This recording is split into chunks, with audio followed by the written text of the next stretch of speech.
ఆర్యవైశ్యులు ఏర్పాటు చేసిన ఈ ప్రెస్ మీట్కి వచ్చిన సోదరులు సహచరులు జర్నలిస్టులందరికీ నమస్సుమాంజలు.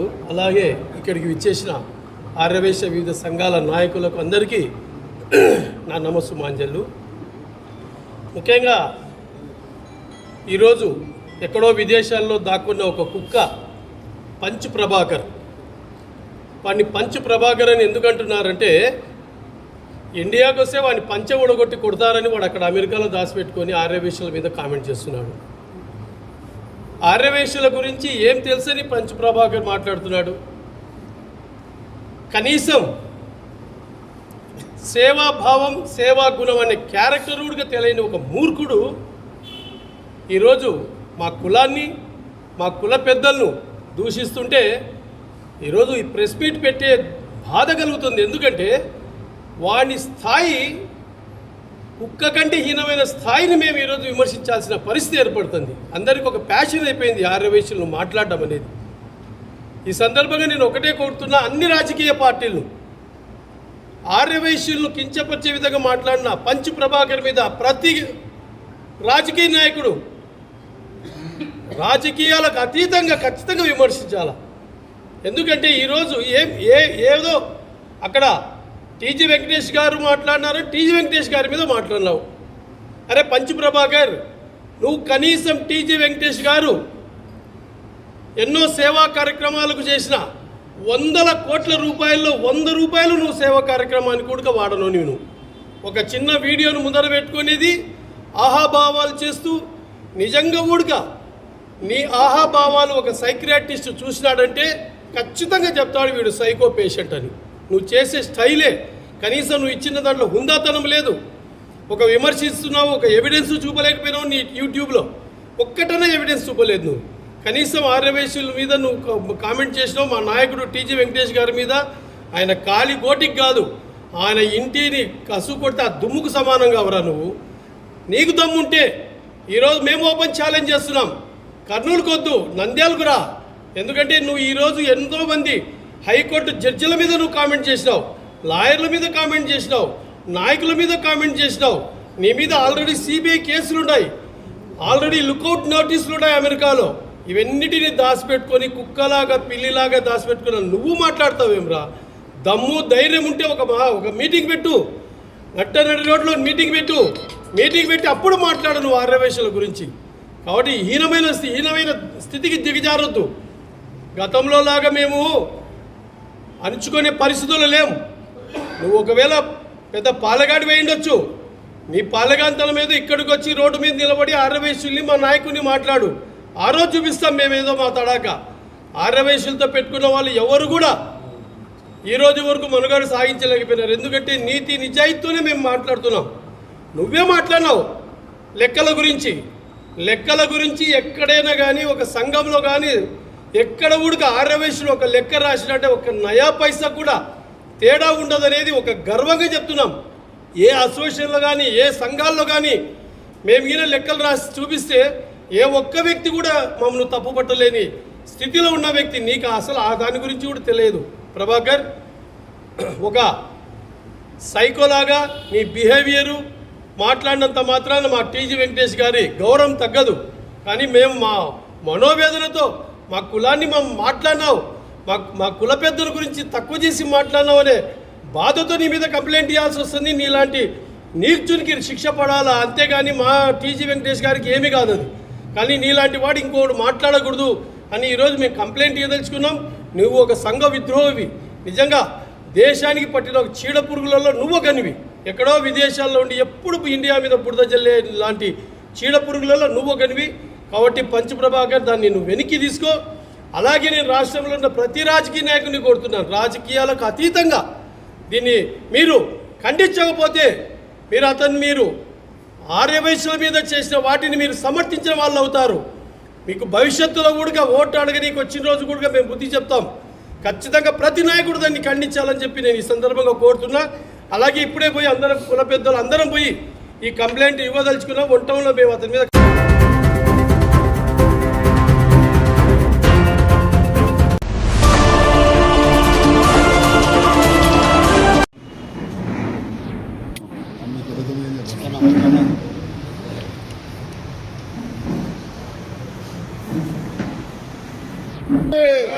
वासी माता के आर्य वैश्य कुलदेवता के वैश्युलैक्यता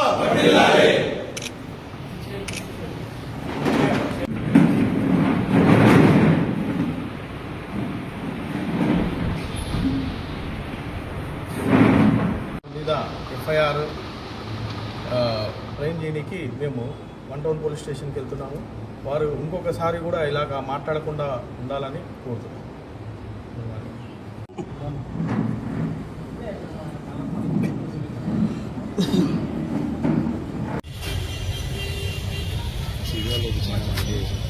సోషల్ మీడియాలో చాలా తప్పుగా చాలా దారుణంగా విమర్శిస్తూ చేశారు సార్.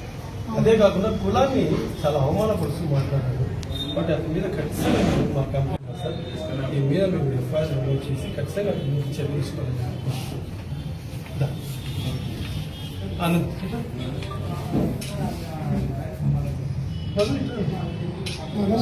అలా మాట్లాడడం చాలా తప్పు. అదిగాక మా కుల పెద్దలైనటువంటి వారి మీద మాట్లాడడం ఇంకో చాలా పెద్ద తప్పు చేశావు. మీ కంచు ప్రభాకర్ కాదు, వారి పేరు పంచు ప్రభాకర్ అని పెట్టారు. వారి ఇంటి పేరు అసలు పంచు కాదు, చిన్నప్రాలు ప్రభాకర్. అయితే ఇటువంటి ప్రవర్తనలు చేస్తున్నాడని అందరూ అతన్ని పంచు ప్రభాకర్ అని పెట్టారు. మీరు ఇలా చేయడం చాలా తప్పు. మీరు ఇందాక చెప్పినట్లు రాజకీయ నాయకులు ప్రతి ఒక్కరూ వారి మీద చర్య తీసుకోవాలని కోరుకుంటున్నాను. నమస్కారం. ఈరోజు ఈ ఆంధ్రప్రదేశ్ ఏర్పడిందంటే ఆర్యవైశ్యుడైన పొట్టి శ్రీరాములు గారి త్యాగఫలితమే. ఈరోజు సేవా కార్యక్రమాలకు ముందుండేది ఆర్యవైశ్యులే. ఏ దేవస్థానానికి వెళ్ళని, ఏ పుణ్యక్షేత్రం వెళ్ళని అక్కడ భోజనాలు ఏర్పాటు చేసే ఆర్యవైశ్యులే. అలాంటి ఆర్యవైశ్యుల గురించి ఈరోజు ఒక విధవ పంచు ప్రభాకర్ గారని ఎక్కడో ఇతర దేశాల్లో ఉండి ఇక్కడ ఆర్యవైశ్యుల గురించి మాట్లాడడం చాలా బాధాకరం. అలాగే ఆయన ఆర్యవైశ్యుల గురించి తక్కువ అంచనా వేసుకుంటున్నాడు. అదే ఆర్యవైశ్యులు ఒకసారి ఆలోచిస్తే పంచు ప్రభాకర్ పంచ కూడా తీసుకొడతారు. అలాగే ఏదైనా కానీ తప్పని మాట్లాడాలా, నిజాన్ని మాట్లాడాలా. ఆయన ఏం తెలియకుండా కానీ ఆర్యవైశ్యులు అలాంటి వారు ఈ పాముకు తక్కువ, ఆ పాముకి ఎక్కువ, మా గురువులైన ఆర్యవైశ్య కులానికి పెద్దలైన ఒక నాయకుల గురించి కూడా ఆయన మాట్లాడడం జరిగింది. ఇది మంచి పద్ధతి కాదు. ఏదైనా సరే నీకు ఎవరికన్నా ఇష్టం ఉంటే వారి గురించి పొగుడు, నచ్చకపోతే విమర్శించడం తగ్గించుకొని నిజాలు మాట్లాడాలి. ఇంకొకసారి మాట్లాడడం జరిగిందంటే ఆ ప్రాంతాల్లో ఉన్న ఆర్యవైశ్యులే నీ గుణపాఠం చెప్తారు. నీ ఉన్న ప్రాంతంలో ఉన్న ఆర్యవైశ్యులే వాళ్ళు ఒక్కసారి నీ గురించి ఆలోచిస్తే నువ్వు ఎక్కడికి పోతావో నీకు తెలీదు. కాబట్టి దయచేసి ఇంకోసారి ప్రభాకర్ గారు ఆర్యవైశ్యుల గురించి మాట్లాడేటప్పుడు ఆలోచించి మాట్లాడండి. ఈరోజు ఆంధ్రప్రదేశ్ ఆర్యవైశ్య మహాసభ ఆదేశాల మేరకు ఇక్కడ పోలీస్ స్టేషన్లో ఆయన మీద కంప్లైంట్ ఇవ్వడానికి వివిధ అసోసియేషన్లలోని పార్టీలకు అతీతంగా ఆర్యవైశ్యులందరూ ఇక్కడ కలిసి ఆ కార్యక్రమం చేపట్టబోతున్నాం. నమస్కారం.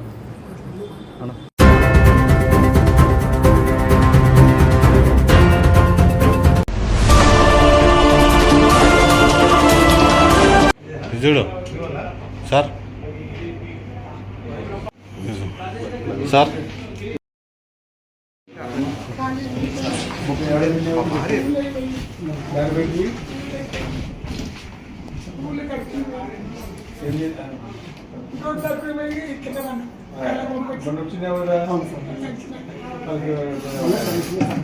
వయసు షుగర్ ఉందే తీసుకో తీసుకోమ్మా ఎక్కడ లీవ్ తీసుకోవాలి గ్యాప్ ఎవరికైనా ఇచ్చామంటే చెప్పు రేపు పోయి బ్యాంకులు పోయి తీసుకుపోతున్నా పోతుంది.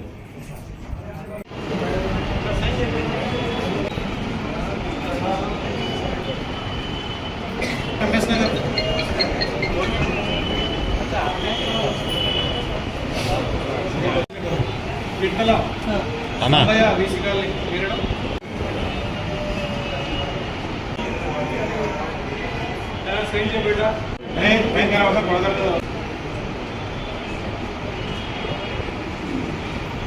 शराब बजर చాగల రమణయ్య భీమవరం.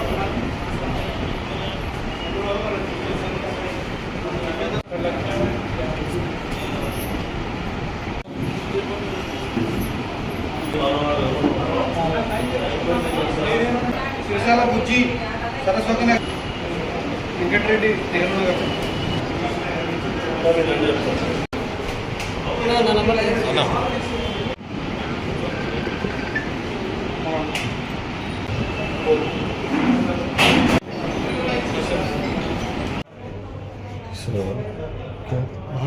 అక్క చూడక్క సార్ సీఎం. సో పని చెప్పు. Thank you, CM. Very good, congratulation. చెప్పు. చంద్రబాబు నాయుడు సార్కి సీఎం సార్కి thank you. Very good. All the best.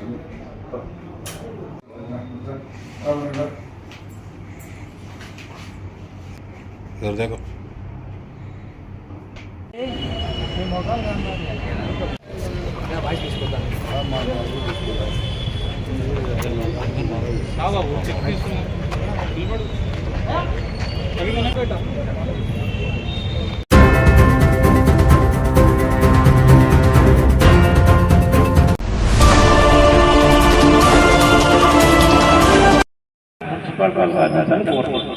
దానివల్ల కాలం శుభ్రంగా ఉంటాయి, రోడ్లు శుభ్రంగా ఉంటాయి.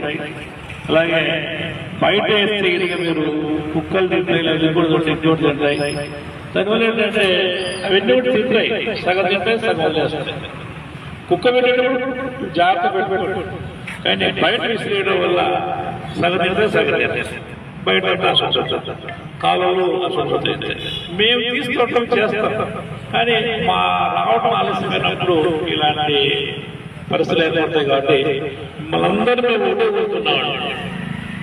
మనం నంద్యాల పరిశుభ్రంగా పెట్టుకుంటాం. మనం శుభ్రంగా ఉంటే మన పరిసరం శుభ్రంగా ఉండాలి, మనం పరిసరం శుభ్రంగా ఉంటే మన ఆరోగ్యం ఉంటాం. ఈ ఒక్క కాన్సెప్టే సార్, చేయడం లేదు. దీన్ని పాటించాలి. దానికోసమే గవర్నమెంట్ ఒక 1 month ప్రోగ్రామ్ పెట్టింది, mega clean sweep, operation clean sweep అని పెట్టింది. సో ఈ యొక్క సమాచారాన్ని ప్రతి ఇంటికి చేరాలి. ప్రతి ఇంటికి చేర్చి మున్సిపాలిటీ వాళ్ళు చెప్తున్నారు, మన చెత్తను బయట వేయకుండా విడివిడిగా అని చెప్పేసి చేస్తే బాగుంటుంది. అండ్ మేము ఆదివారం కూడా సపోజ్ వాళ్ళు కూడా వర్కర్స్ సెలవు కావాలి కాబట్టి రెండు సార్లు వేసేసి ఆదివారం కానీ సెలవు దినం వచ్చినప్పుడు వాళ్ళు రాలేదు, సపోజ్ వాళ్ళు కూడా సెలవు కాదు. ఆ రోజు జనరల్ ఏం జరుగుతుంది అంటే ఇదిగా ప్లాస్టిక్ కవర్లు కట్ తీసేసి బయట వేసేస్తుంటాం. అవి మేము తీయడం ఆలస్యమైన లేవదిగా మేము గమనించకపోయినా అదంతా కూడా మళ్ళీ ఇక్కడ ఆవులు లేకపోతే గేదెలు లేకపోతే ఎవరు తింటుంటాయి. అది ప్లాస్టిక్ సహా తింటాయి. తినడం వల్ల ఏం జరిగిపోతుంది, పొట్టలో ప్లాస్టిక్ జరిగిపోతుంది, గ్యాస్ అయిపోతాయి. ఏం జరుగుతుందో మీకే తెలుసు అందరికీ. సో ఇలాంటివి అవాయిడ్ చేయాల్సి మారింది. అందుకోసం ఈ కార్యక్రమం పెట్టి ఆపరేషన్ క్లీన్ స్వీప్ మీరందరూ కూడా అనుకుంటేగా మీ ప్రాంతంలో అందరూ కలిసి ఒక మెగా స్వీపింగ్ కార్యక్రమం పెట్టుకోం. కాలువలు లేకపోతే ఇంకేమైనా పార్కులు ఉండే కదా, టాయిలెట్స్ కూడా, ఇవన్నీ మన బాధ్యతే.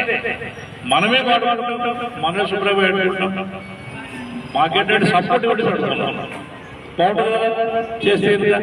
సో ఇప్పుడు దీని గురించి సార్ మాట్లాడుతున్నారు, చెప్పండి సార్. సపోర్ట్ చేయడం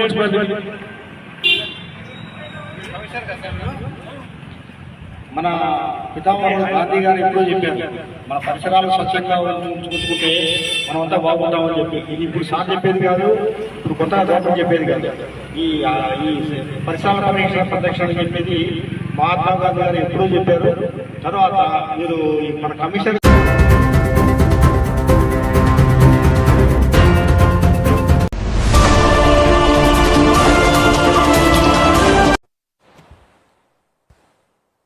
గౌరవ సభాధ్యక్షులు పయ్యావుల కేశవ్ గారికి ధన్యవాదాలు తెలుపుతూ, స్వర్ణాంధ్రప్రదేశ్ నిర్మాత,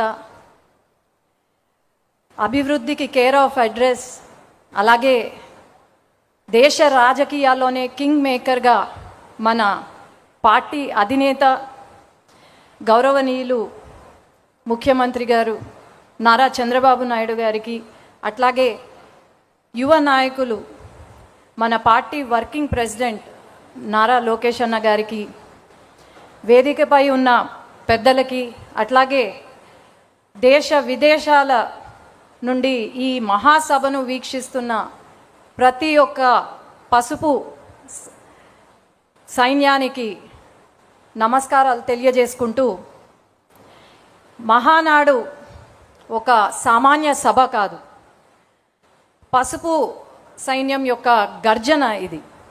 అట్లాగే కోట్లాది మంది తెలుగు ప్రజల ఆశా సముద్రం.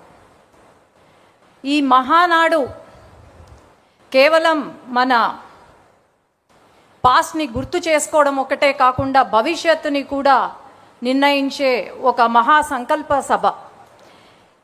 ప్రతి ఒక్క పసుపు కార్యకర్తకు ఈరోజు ఒక కనుల పండుగ మాదిరి.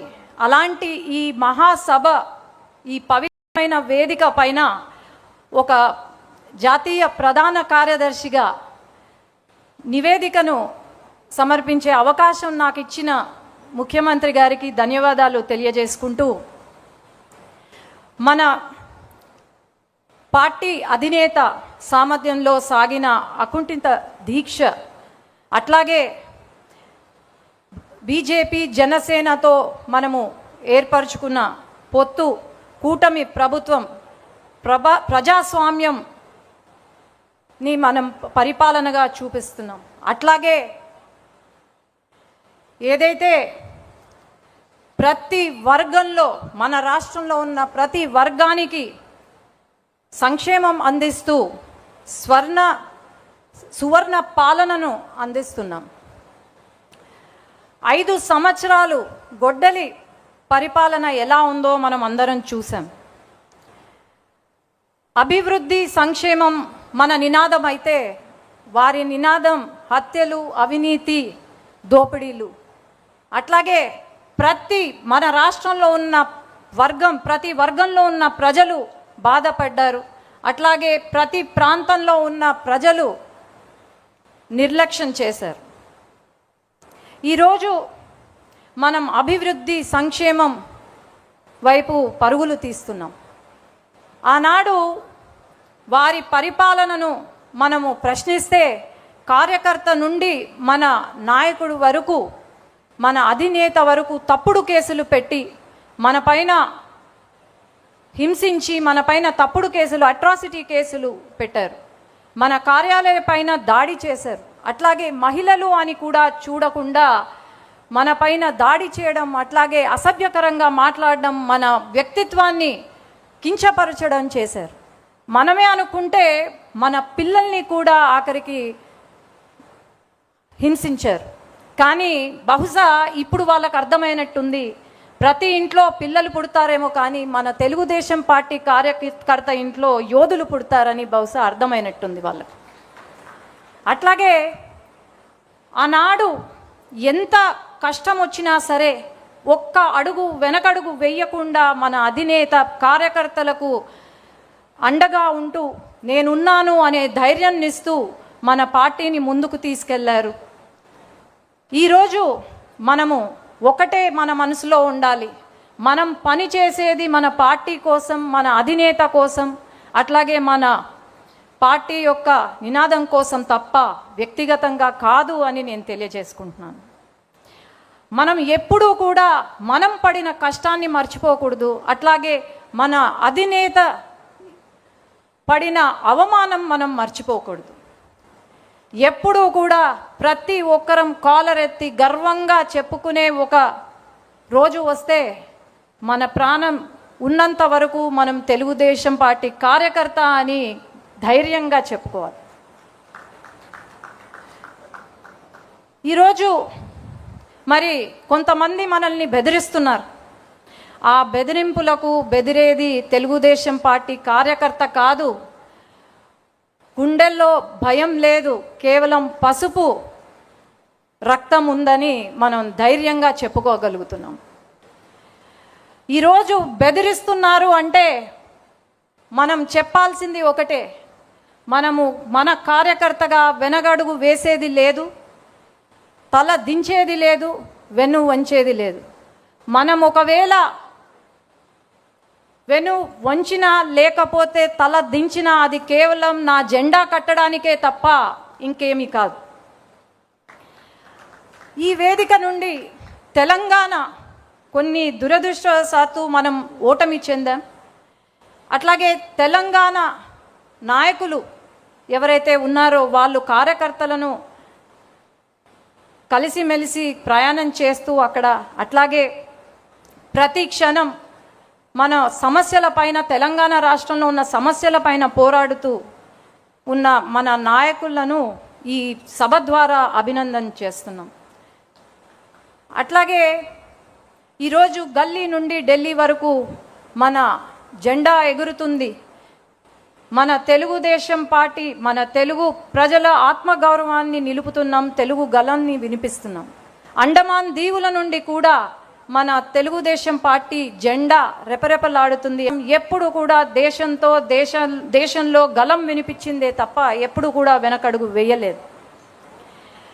మనం సూపర్ హిట్, ఈ 2 సంవత్సరాల పాలనలో సూపర్ 6ని సూపర్ హిట్ చేశాం. దీపం 2 పథకం కింద 3 గ్యాస్ సిలిండర్లు ఇస్తున్నాం. తల్లికి వందనం, ఫ్రీగా బస్ సర్వీస్, అట్లాగే రైతులను ఆదుకుంటున్నాం.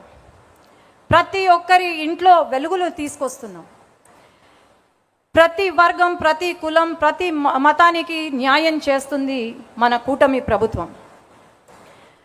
ఈరోజు అభివృద్ధే కాకుండా, సంక్షేమమే కాకుండా అభివృద్ధి వైపు పరుగులు తీస్తున్నాం. నారా లోకేష్ అన్న గారి కోరిక 24 లక్షల జాబులు యువతకు అందించాలని, ఆ కోరిక కూడా త్వరలో నెరవేరబోతుంది. యువత భవిష్యత్తు అంటనే గుర్తుకొచ్చే పేరు నారా లోకేష్ అన్న. అట్లాగే తెలుగుదేశం సింహానికి శక్తి గర్జన ఎలా అవుతుందో మన తెలుగుదేశం పార్టీకి శక్తి నారా లోకేష్ అన్న అని నేను గర్వంగా చెప్పుకోగలుగుతున్నాను. ఈరోజు రాష్ట్రంలో 2 సంవత్సరాల కాలంలో 23 లక్షల కోట్లతో పెట్టుబడులు తీసుకొచ్చాం. దాదాపు 800 పైన కంపెనీలకు ఏదో ఒక రోజు, ప్రతిరోజు శంకుస్థాపనలు కానీ ప్రారంభోత్సవం కానీ జరుగుతూనే ఉంది. కానీ గొడ్డలి పార్టీ సమయంలో ఒక్క కంపెనీ కూడా రాలేదు అని నేను చెప్తున్నాను. అట్లాగే సంక్షేమం, అభివృద్ధి, జాబ్సే కాకుండా ఒక పక్క ఇరిగేషన్ ప్రాజెక్ట్స్ని పూర్తి చేస్తున్నాం. శాంతి భద్రతను మనము చూసుకుంటున్నాము. ఇలా చేసుకుంటూ పోయి 5 సంవత్సరాల కాలంలో మనం అనుకున్న టార్గెట్ రీచ్ అవ్వబోతున్నాం. అలాగే నా స్పీచ్ కంప్లీట్ చేసే ముందు యువగలం పాదయాత్ర గురించి చెప్పాలి. ఆనాడు యువగలం పాదయాత్ర ద్వారా లోకేష్ అన్న ట్రైలర్ చూపిస్తే ఈరోజు ప్రజలే సినిమా చూపించారు మన గొడ్డలి పార్టీకి. ఆనాడు ప్రతి అడుగున అడ్డంకులే, ఆ అడుగులు ఈరోజు శక్తిగా మారి, ఆనాడు యువగలం అడుగులే ఈరోజు శక్తిగా మారాయని గర్వంగా చెప్తున్నాను. అట్లాగే ఈరోజు ఈ పవిత్ర సమయాన ఈ మహాసభ ముందు 7 ముఖ్యమైన చరిత్రాత్మక నిర్ణయాలను ఉంచుతున్నాను. అధినేత నాయకత్వంలో మరో ఆలోచనకు తావివ్వకుండా తెలుగుదేశం పతాకం నిరంతరం రెపరెపలాడేలా ముందుకు సాగాలి. ప్రజా శ్రేయస్సే లక్ష్యంగా నడుం బిగించి ప్రభుత్వానికి అండగా నిలవాలి. ప్రత్యర్థుల దుష్ప్రచారాన్ని గ్రామ స్థాయి నుండి రాష్ట్ర స్థాయి వరకు బలంగా తిప్పికొట్టాలి. మన ప్రభుత్వం చేపడుతున్న అభివృద్ధి సంక్షేమాలను ప్రజాక్షేత్రంలోని బలంగా తీసుకెళ్లాలి. ఆధునీకరించబడిన పార్టీ సిద్ధాంతాలను ప్రతి కార్యకర్త చిత్తశుద్ధితో ప్రజల్లోకి తీసుకెళ్లి ప్రచారం చేయాలి. మన రాజకీయ ప్రత్యర్థి జిత్తులమారి నక్క లాంటివాడు. అతని అవినీతి అక్రమాలపై ప్రతి కార్యకర్త డేగ కన్నులతో నిఘా వేస్తూ ప్రజలకు నిత్యం వివరిస్తూనే ఉండాలి. కుల, మత, ప్రాంతీయ విద్వేషాలు రెచ్చగొట్టే అసాంఘిక శక్తులు కదలికపై నిరంతరం అప్రమత్తంగా ఉండాలి. తెలుగు జాతి గౌరవం కోసం, తెలుగుదేశం పార్టీ కోసం. జోహార్ ఎన్టీఆర్, జై తెలుగుదేశం, జై నారా చంద్రబాబు నాయుడు గారు, జై లోకేష్ అన్న, జై హింద్. థ్యాంక్ యూ శబరి గారు. మీ అందరికీ ఓ బెల్ వినిపించింది. ఏంటా బెల్ అనుకుంటున్నారేమో.